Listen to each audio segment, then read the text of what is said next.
Olá, caros alunos, mais uma vez juntos. Um abraço carinhoso em todos. Sintam meu abraço virtual. Eu, professor Itan, mais uma vez aqui, contribuindo nesse período de pandemia, de afastamento social, para o aprendizado de vocês. Sinto-me muito feliz por estar realizando essa atitude de carinho com vocês, que é contribuir com o aprendizado. Então, vamos à nossa aula, mais uma vez, vocês já me conhecem, professor Itan. Eu hoje estou trajando um jaleco branco sobre uma camisa preta, estou com óculos também de aro preto, com detalhezinho branco nas pernas do óculos. Eu sou uma pessoa de baixa estatura, afrodescendente, de pele parda, cabelos e barba e bigode crespos e grisalhos e olhos castanhos. Então, vamos à nossa aula. O que é que nós vamos aprender hoje? Ler, reconhecer e usar o maior número de gêneros textuais das diversas esferas discursivas. No caso, nós vamos falar qual é o gênero? História em quadrinho. Mas também vamos tentar acrescentar a essa aula de hoje o tema inclusão. Inclusão que a gente pode considerar inclusão social. Então vamos lá, começando com as nossas histórias em quadrinho. História em quadrinho, todo mundo sabe o que é. Quem nunca leu uma história em quadrinho? A história em quadrinho aparece nas revistas, você pode ler pela internet, você pode ver em tirinhas de jornal. Então, a história em quadrinho, ela está na nossa vida, vamos assim dizer. Eu mesmo sempre gostei de história em quadrinho, li muito Conan, as histórias em quadrinho do personagem Conan, da Turma da Mônica também, algumas da Turma do Mickey. Então, a história em quadrinho também pode ser um pontapé inicial para você criar o hábito da leitura. É uma boa dica para você praticar a sua leitura, ler história em quadrinho. Ok? Então, mas o que é mesmo a história em quadrinho? A gente sabe o que é de ver, mas se eu fosse tentar explicar, conceituar, dar um conceito à história em quadrinho, o que seria a história em quadrinho? As histórias em quadrinhos são narrativas gráficas. Olha, gráfico, vem, quando eu falo em gráfico, eu estou falando imagem. Compostos por texto e imagem. Apresentam diversidade de publicações e tom humorístico, contribuindo para uma visão crítica da sociedade e interpretação de contextos atemporais. Mais uma vez, atemporais indica de qualquer tempo. Então, você pode, não é, ler em qualquer tempo, a revista pode ser lida em qualquer momento. As histórias em quadrinhos podem ser vistas em jornais, revistas, sites e outros suportes. Mais uma vez, repetindo, ou melhor falando, suporte é onde a revista é colocada, é exposta para a visualização de quem a lê. Ok? Então, qual é a origem das histórias em quadrinhos? As histórias em quadrinhos têm sua origem no final do século XIX, não é algo recente, tão recente quanto parece. Então, a partir do século XIX, começam a aparecer as histórias em quadrinhos. Quem foi o criador da primeira história em quadrinho? Esse rapaz aí, o Richard Outcault, que era um ilustrador norte-americano. Qual era o tema da sua... O que é que ele fala? Como era a história? A história era narrativa baseada nas peripécias de um garoto que vivia nos guetos de Nova York, sempre vestido com um pijama amarelo. Uma linguagem simples, não é? Já que é em quadrinho, é para um público grande, então a linguagem tem que ser simples, porque se lê pessoas de todos os âmbitos sociais, a história em quadrinho. Qual era o tema principal dessa primeira história em quadrinho? Era a denúncia sobre questões sociais da época. Então, o autor ele utilizou a sua história em quadrinho para questionar a problemática social do período em que ele vivia. Ok? Então, vejam que a história em quadrinho além de divertir, pode ter uma função social bem objetiva. Eis aí, autor e obra. O autor da primeira história em quadrinho e o personagem de história em quadrinho, o primeiro personagem de história em quadrinho criado por ele. Então, Richard Felton Output, que nasceu em 1863, morreu em 1928, foi um autor e ilustrador de tiras de quadrinhos norte-americano. Então, eis aí o personagem dele. Olha o pijama amarelo que foi citado, o menino ou o garoto amarelo.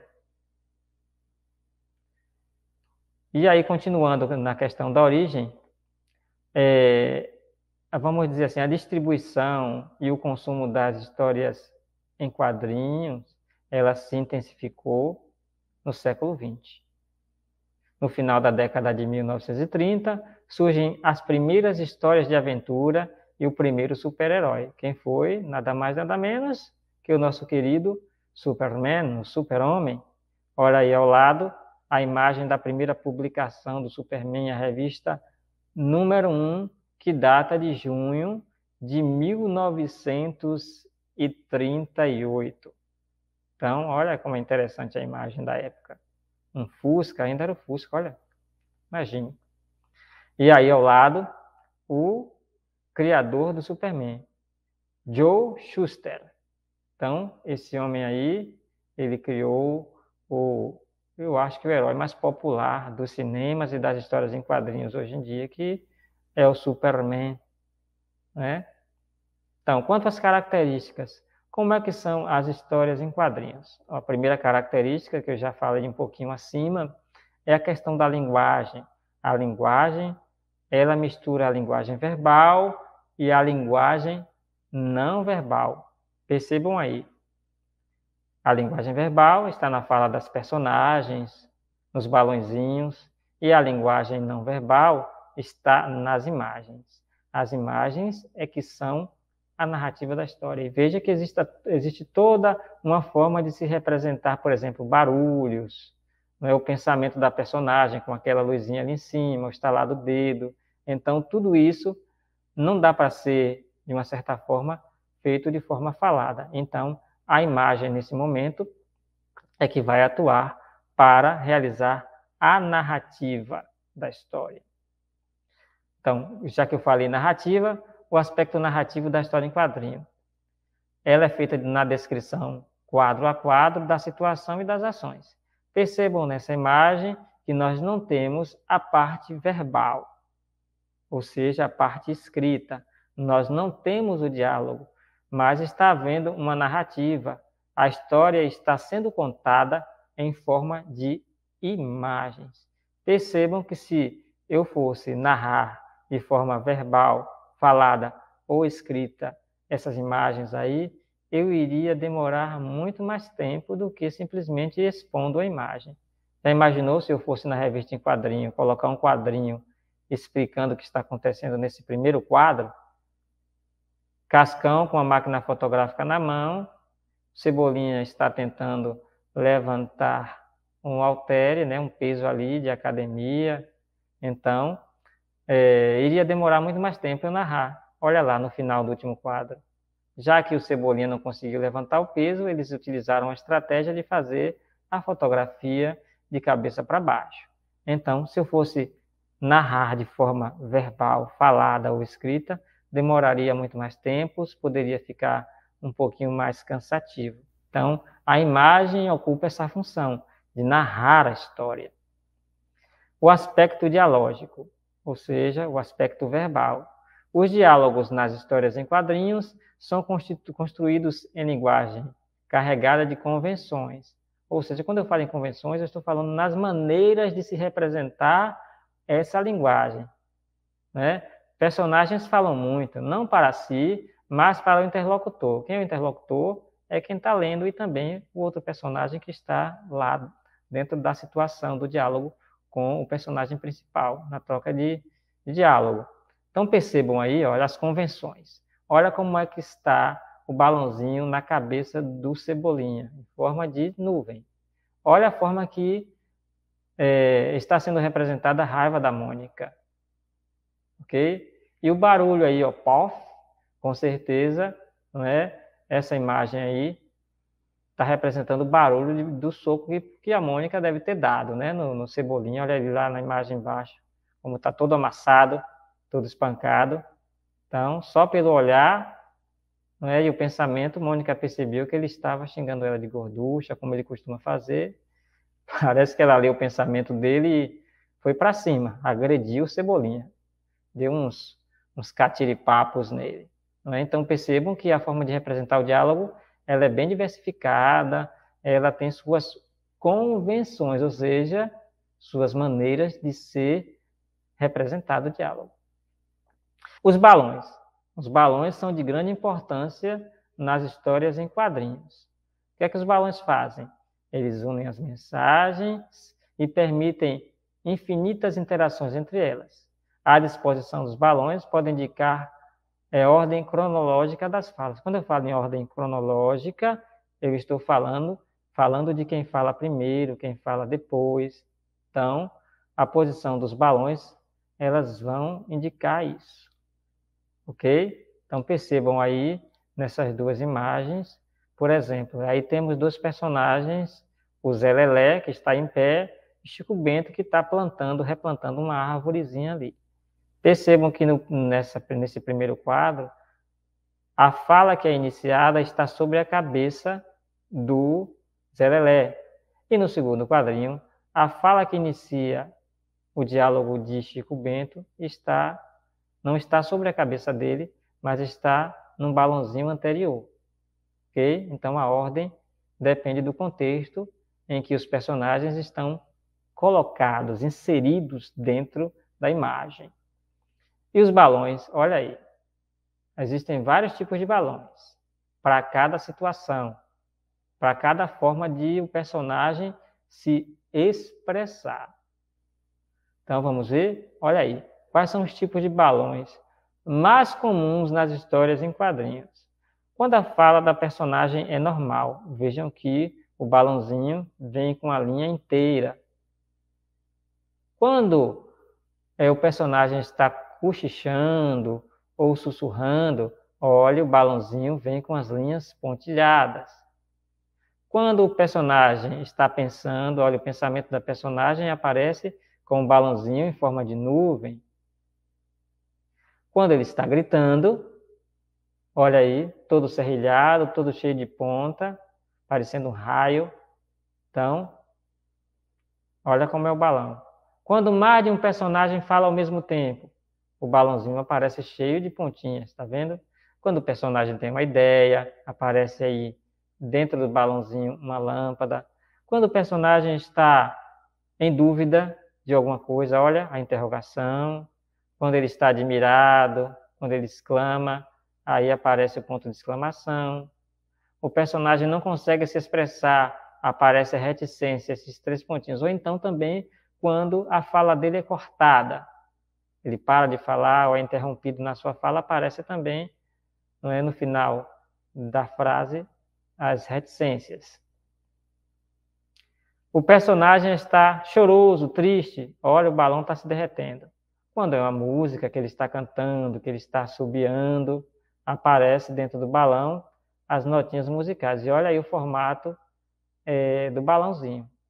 Já quando ele está com raiva, zangado, aparece esse balãozinho preto, ou muitas vezes um rabiscozinho todo preto, né, em forma de zigue-zague, como está aqui na imagem. Deixa eu mostrar a vocês. Olha aqui sobre a cabeça da Mônica, no último quadrinho. Esse rabiscado preto aqui, que representa que ela está irritada. Ok? Então, existem também, na produção das histórias em quadrinhos, as onomatopeias. O que são as onomatopeias? São as representações dos sons, dos barulhos, dos ruídos, vozes de animais. Olha aí, pô, bang, né? Uau, bum, paf, paf. Então, a onomatopeia é a representação dos barulhos. Vamos ver aqui um exemplo disso? Olha aí, Cascão, porque chove, cabrum, olha como o Cascão se assustou. barulho de trovão. Se é trovão, é sinal de chuva. O que foi que aconteceu? Zás! Ele fugiu dali como uma flecha, não é? Tchau, Cascão. Cebolinha já sabia o que era que estava acontecendo, não é? Olha lá na porta da casa. Então, barulho de que ele entrou em alta velocidade. E a mãe do Cascão se assustou. Cascão, isso foi você? Fui. Tudo isso por medo de chuva. Se eu fosse Cascão, eu nem suava, porque suor é água, não é? Olha aí ao lado, a Pipa e a Tina, duas personagens também das histórias em quadrinhos. Elas estão falando em forma de sussurro, de cochicho. Psst, Pipa, agora convida a gente para ir para a sua casa. Anda. Hã? Então vejam que ela está falando baixinho para o namorado, o rapazinho do lado dela, não escutar. E olha o pensamento do Homem-Aranha, o diálogo está aí em inglês, não é? Mas a gente percebe que é uma convenção que é para todo tipo de história em quadrinho, em qualquer linguagem, em qualquer lugar. A representação dos balões vão ser as mesmas. Olha aí o pensamento do nosso querido Homem-Aranha. E no último, né, na última tirinha aí, temos a Turma do Chachado, que é uma história em quadrinho feita por um autor baiano, Antônio Cedrais, aí está o nome dele. E o que que acontece? Olha a representação do grito do garotinho. Eu tô com fome! Vejam que as letras estão grossas, em negrito, e o balãozinho está serrilhado. Saruê, cala a boca desse diacho. Saruê vai lá, agorinha mesmo, patrão. Saca uma maçã da sacola e dá ao garoto. Sujeito frouxo. Então, o rapazinho que é o patrão acha que o seu capanga é frouxo porque ele não bateu provavelmente no garoto, não é? Não deu uma chamada. Mas, use sua criatividade, você é criativo e produza suas próprias histórias em quadrinhos. Deixei aí as dicas, mas você pode pesquisar na internet, não é? Em outros locais, como se faz história em quadrinhos. Existem vários sites especializados nesse tipo de coisa. E olha aí, mais uma vez, a história em quadrinho. As histórias em quadrinhos também assumem determinadas funções, não é, de conscientização também para a população. A história em quadrinho não é só para divertir, ela também tem sua função social. Vamos ver essa daí, esse trecho da história em quadrinho da Mônica. O que você está fazendo, Mônica? Hoje é o Dia Mundial da Criança. E eu estava pensando no mundo que eu quero para o futuro. Que legal, podemos pensar em tanta coisa bacana. Quer ajudar, Milena? Claro. E quem não quer? Coloca aí. Um mundo com mais amor, mais acessibilidade, igualdade, educação, diversão também. Não falei? Boa. Então, quando eu falo em inclusão, o que é que você pensa? Se você observar um pouquinho, se você dar uma olhada nas imagens da história em quadrinho aí, você vai perceber sobre o que eu estou falando. Inclusão social, não é? Então, quando a gente fala em inclusão, existem palavras-chave para nos dar ideias de por que nós devemos fazer inclusão.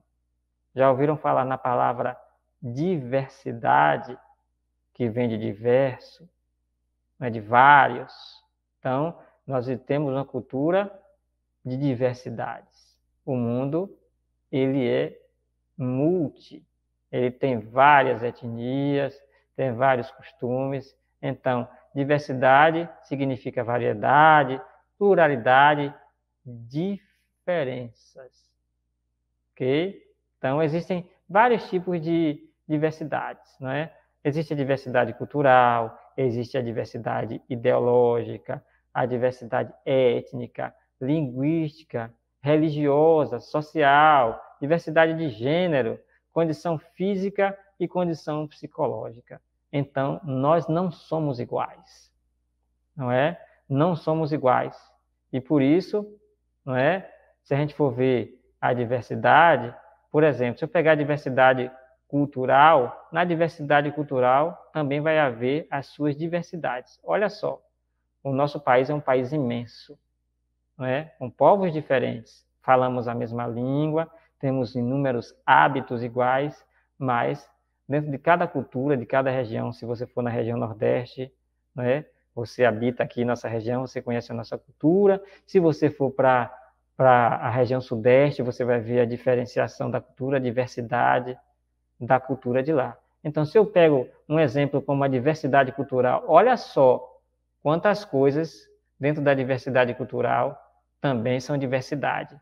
A linguagem, o meu falar nordestino não é igual ao falar do carioca, por exemplo. As nossas tradições locais, a culinária que é variada.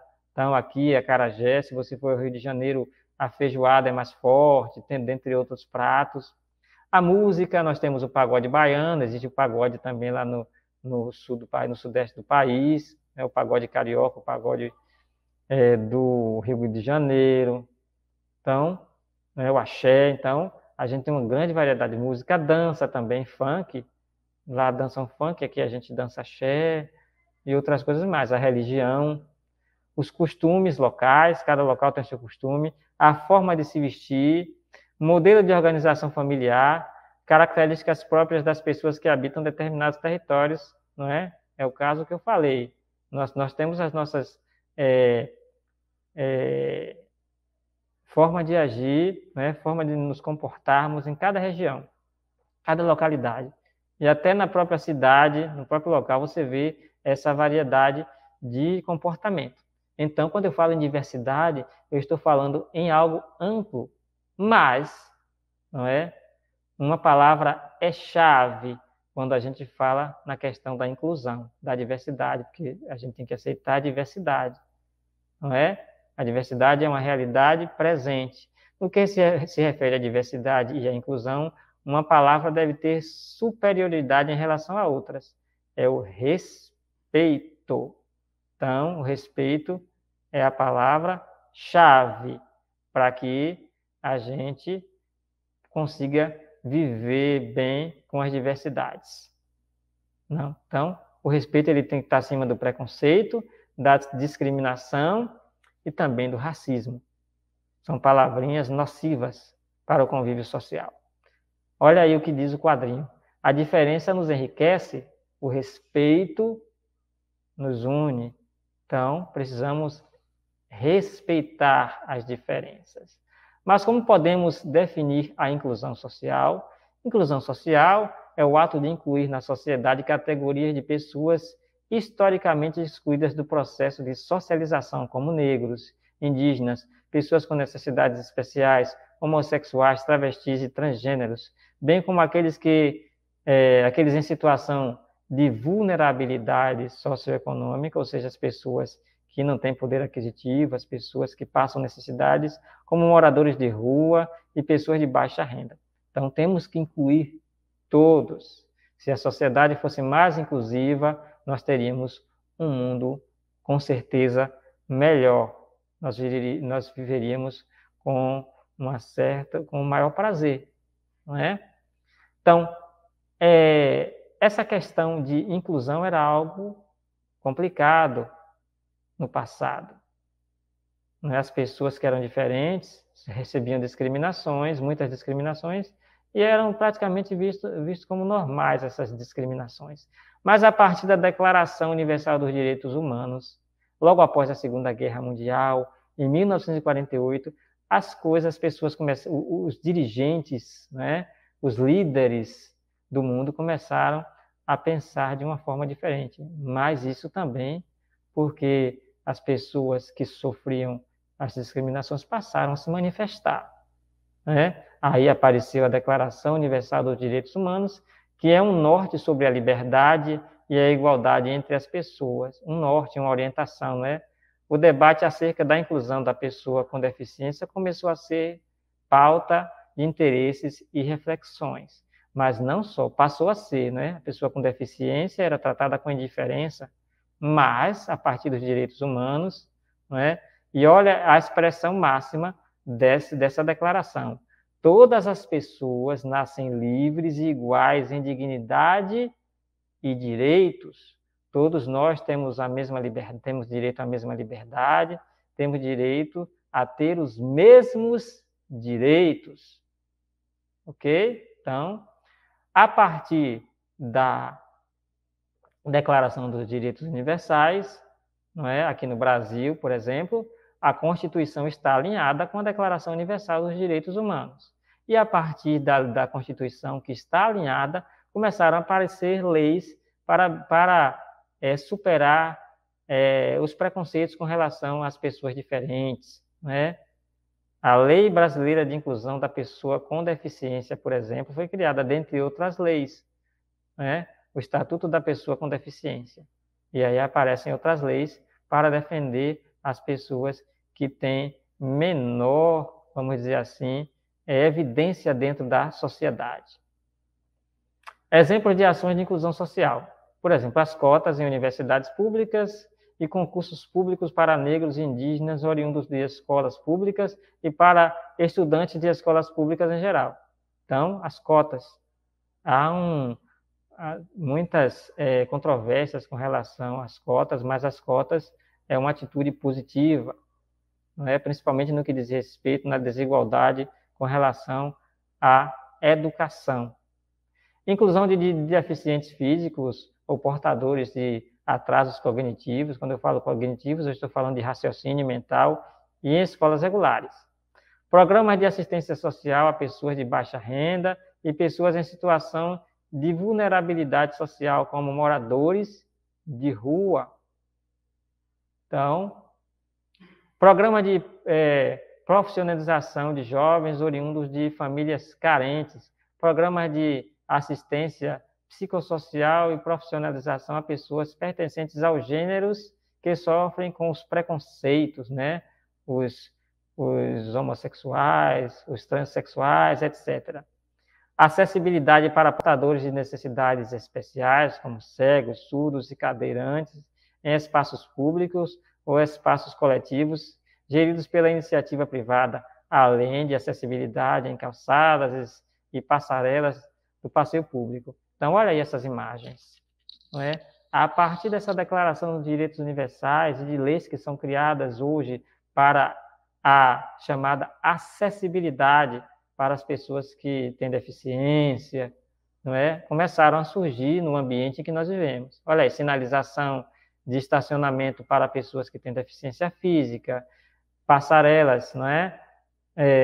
Para que pessoas cadeirantes possam adentrar os recintos públicos, crianças que têm problemas cognitivos, como aquelas que são síndrome de Down, e também autistas, sendo incluído nas salas normais para a convivência normal, para incluir essas pessoas, não é? Na convivência social, computadores com teclados em braille para pessoas que não enxergam.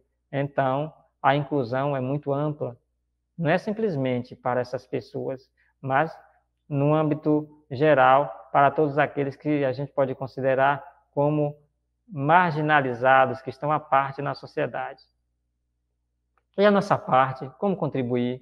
A gente pode fazer campanhas de divulgação e conscientização da população acerca da inclusão e respeito à igualdade a nível municipal, estadual, federal, no bairro, na sua comunidade, promoção de eventos públicos, feiras, convenções, onde a participação de diferentes ocorra de forma intensiva, criar e proporcionar ambientes sociais onde as vivências inclusivas façam parte, buscar acessibilidade total na comunicação, na linguagem de sinais, braille, desenho e texto, e facilidade no acesso à utilização de tecnologia assistiva. Fortalecimento pessoal do deficiente, tornando o agente da inclusão, ou seja, você conscientiza o deficiente para ele também ser conscientizador dos seus semelhantes. Buscar medidas que facilitem o exercício da ética, com a presença de diversidade e da deficiência nos espaços sociais acessíveis a todos, sem qualquer restrição. Preocupação em manter, melhorar, corrigir e cumprir a legislação brasileira inclusiva. Então, pessoal, nós podemos atuar na conscientização para que todas essas leis, para que a inclusão seja efetivada em todos os ambientes da nossa sociedade, na escola, no bairro, na cidade, podemos começar em casa, né? Então, incluir é algo que tem que ser adotado por todos, porque todos somos diferentes, todos temos nossas particularidades, não agradamos a todos, e o preconceito, o racismo, a discriminação tem que ser eliminada, são palavras e atitudes eliminadas da nossa sociedade. Então, mas para terminar, eu deixo essa dica aqui para vocês, sobre vocês que se interessam por história em quadrinhos, o portal Doméstica, ou o site da Doméstica, ou o aplicativo, você pode baixar no celular também, que te traz cursos em vários ambientes da arte, mas muitos cursos de desenho, ensina também história em quadrinho. Você pode assistir lives ou pode comprar os cursos, que são com preços acessíveis. Outro canal, o canal do Jackson Alves, para quem gosta de fazer lettering, trabalhar com letras, e o canal do Charles Laveso, para quem gosta de desenhar, um desenho realista. Então, muito obrigado e até mais. Eu quero deixar para vocês esse pequeno vídeo sobre inclusão social. Concluo aqui, até mais. So this life has given everyone a present, beautiful, shiny and new. Everyone but you.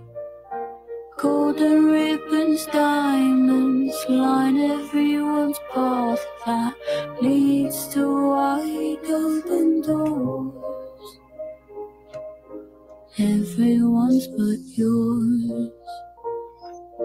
Wide open doors. Hold on, keep on, even when the road seems very long.